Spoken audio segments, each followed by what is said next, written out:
gawa tayo ng basahan. At saka yung nagtatanong guys kung ilang pako to lahat. Ito guys, dito banda at saka dito banda 43 pieces. Dito 43 pieces. Dito din 43 pieces. At saka yung dito guys is 27 pieces lang to, ng pako. At saka dito 27 pieces.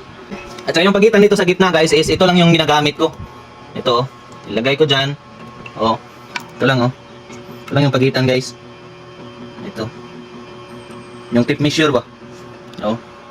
Para pantay-pantay yung ano guys.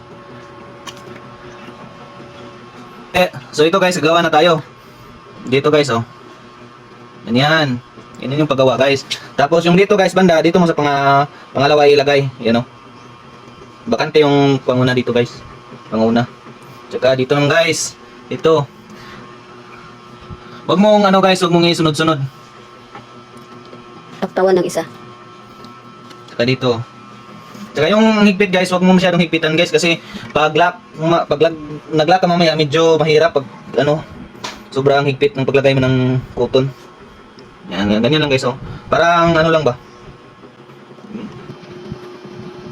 Ayan. Kung gusto mong ibang-ibang kulay guys, yung pangalawang ano mo pa ganun. Kung gusto mo ibang kulay, putulin mo lang to. Yan, putulin mo. Tapos dugtungan mo ng ano, yung pangalawang tila kung anong gustong kulay mo. Tapos ganun lang. So pagdating dito guys sa last, wag mo na siyang ibalik doon. Dito mo na siya iliko.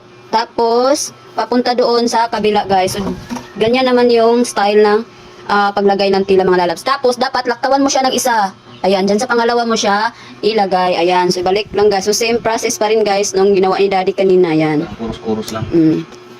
Basta yung dito guys is dapat nakaganyan siya guys. So ayan guys, nandito na naman tayo sa dulo. So same dito guys is kailangan mo siyang iliko dito guys. Ayan, dapat iliko siya dito tapos pabalik naman. Kung same na tela lang yung gagamitin mo is yan din yung gagamitin mo. Dito na siya ano yung sa mga Wala pang tila. nilatangan mo na pako guys. Ayan. Diyan naman. So, ganun pa rin guys. Same process pa rin guys. Basta, siguraduhin nyo lang na huwag nyo higpitan yung tela guys. Kasi, mahihirapan kayo sa paglalak mamaya. Kung mahigpit yung paglagay nyo ng tela, dapat maluwag lang talaga siya para hindi ka matatagalan sa paglalak. So, ayan na guys. Pagdating naman dito guys, pagtapos na lahat, ayan, natapos na lahat. So, putulin mo lang siya mga lalabs. Ayan. So, ayan, bubutasan lang, tapos isabit yan, tapos puputulin dito, guys. Dapat, hindi mo siya, dapat may sobra siya, guys, ha, kasi pagkatapos mong ilak mamaya is itatali mo siya mamaya. So, ipapakita ko mamaya sa inyo, guys, kung paano yan siya itali pag natapos na namin itong ilak. Bukay mo. So, bago ka pala magsimula na mag-ano, guys, kailangan lagyan mo siya ng mga lastiko or kahit ano yung pwede mong ilagay para mamaya kapag naglalak ka, hindi siya matanggal. Kasi luluwag kasi yan mamaya, guys, kapag naglalak ka. So, kailangan may lastiko yan, guys. So, yung ginagamit namin is itong rubber band ng aking anak. Ayan. So, lalagyan mo siya. Yung hindi mo lang lalagyan, guys, is yung doon na side kung saan. Halimbawa, ito is nandito. So, dapat doon ka magsisimula. So, ipapakita din na mamaya. So, wag mo siyang lagyan ng lastiko doon na side. Yung dito lang sa, dito lang na side. Ayan, dito na side at saka dito sa gilid. Kahit ano yung ilalagay mo guys, basta hindi siya matanggal mamaya. Ayan. Sige. So kapag magsisimula ka na guys, itong isa yung kukunin mo. Tapos kailangan guys, dito ka papasok. Ayan. Itong isa guys is kukunin mo yung pinakalas na side. Ayan. Pinakalas. Pero dapat guys may isang, dito guys, may isang tela na lalaktawan mo. Ayan, kailangan mo siyang laktawan. Pero wag mo siyang idikit dito guys ha. Dapat naka-straight lang siya na ganyan. Tapos yung pinakauna is dyan ka magsisimula. Dito mo hugutin yung pinakailalim. Tapos kailangan din guys na may isa na sobra din dito. May isa ka ring lalaktawan. Ayan. So ganyan lang guys. Tapos ayan. So ayusin mo lang yung tela para hindi siya pangit tignan. Ayan. So, ganyan lang guys. Same process lang hanggang doon sa dulo. So, ayan guys. Pagdating sa dulo, ikabit mo lang siya ulit doon sa pako kung saan siya nakakabit kanina. Ayan. So, ayan guys. I-arrange mo lang siya yung okay yung pagkano ng tela para magandang tingnan. Tapos, bago ka magsisimula guys, huwag mo kalimutan na ang susunod na pako guys is kukunin mo yung tela pa ganyan. Ayan. Ganyan mo siya. So, ayan. Yung susunod na tela guys ay napako guys ha. Yan. Sundan mo yan siya. Ganyan mo siya. Para maipit yung tela na nilagay mo kanina. Ayan. Hanggang dito.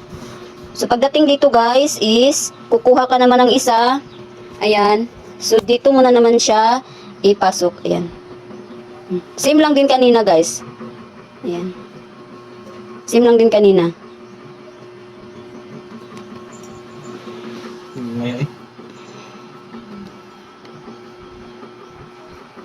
So, ayan na guys, natapos na. So, ang paglalak naman yung i-video natin guys. So, ito guys, ay kailangan muna nating ipalusot dyan bago natin ibalik siya dito. Ayan, tapos ito is kukunin natin. So, ako guys is ganito yung ginagamit ko. So, depende sa inyo guys kung ano yung gagamitin nyo kasi masakit kasi siya sa kamay guys kung wala tayong gagamitin na kahit ano na pangkuhit. Ayan. So, ganyan lang guys para ka lang nagsasalapid ng buhok. Ayan. Ilusot-lusot mo lang siya guys. Ayan. So, kaya kailangan natin na wag higpitan yung tela sa pag-sit up guys para hindi tayo mahihirapan dito. Kasi pag mahigpit guys, mahihirapan tayong ilak ito. So, ganyan lang guys hanggang sa dulo. So, ayan guys. So, ganito lang siya guys. Kapag natapos mo na siyang ilak, so itong dalawang to guys ay itatali mo lang. Ganyan lang kadali guys. Itatali mo lang siya. Yan. So, ayusin mo lang siya sa pagtali na hindi siya matatanggal. Ayan.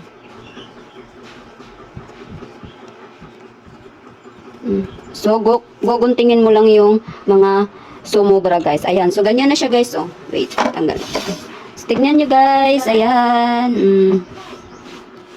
Tadaan! Sina?